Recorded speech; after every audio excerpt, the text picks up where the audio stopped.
So I was on the way to CSU with my son, and by gosh, I saw this acreage for sale, and it said lake frontage with water rights.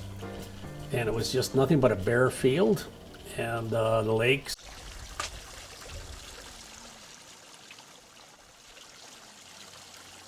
It goes back to 1892. It's an old water source.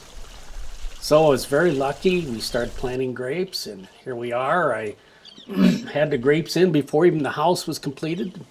The whole area was nothing but barren field. We put all the trees, all the buildings in. And I get asked a lot, how the heck did you get into making wine? I've been making wine about 54 years, I guess now.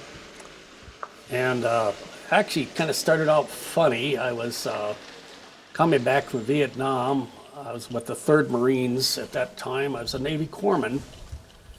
And by gosh, I lived in Wisconsin at the time, and I came back and spent 2 weeks, my first 2 weeks coming home.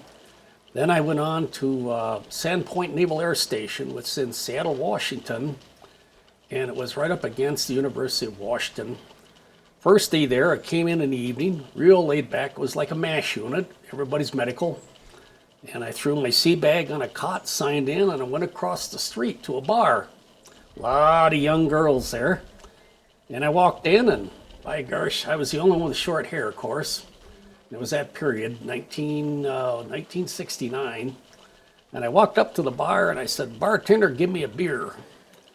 Great big guy. He looked down at me and he says, "Young man, I need to see your ID."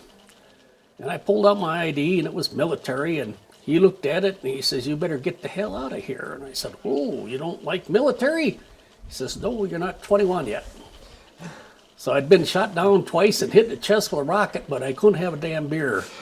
But in Wisconsin, if you had a full set of teeth, you could have a beer. So I wasn't used to that.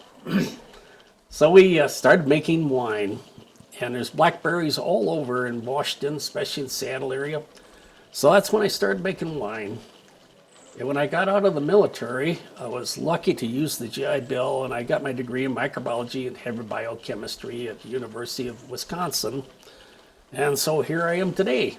So by gosh, we've got 35 acres. We own part of the lake, and we have water rights. I have a little over 5 acres of grapes.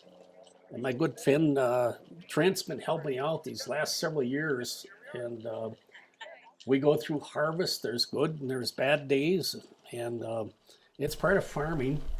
We're real fortunate. We're lucky to get the hybrid varietals to grow real well here, and it's a good learning experience. And the people here have been wonderful. So like this morning, we were going to pick, and it's so darn miserable out and wet. We're lucky to get the water, but the folks all showed up and had our burritos, and they're just wonderful, wonderful folks. There's things I don't do the same as the Western Slope. I don't say they're wrong, it's just for me it doesn't quite work that way. I follow more of a California grape growing process, you might say. I prune differently than maybe they do in the Western Slope. I don't know that for a fact, but I don't follow some of the protocol you'll see in the literature. Last year, where we had the early rains, we had a really nice crop. We were pretty close to one varietal. We got a little close to 4 ton per acre. And the other varietals closer, they don't yield as well, maybe closer to 2 ton per acre. But last year, we got just a tiny bit less than 1,000 gallons of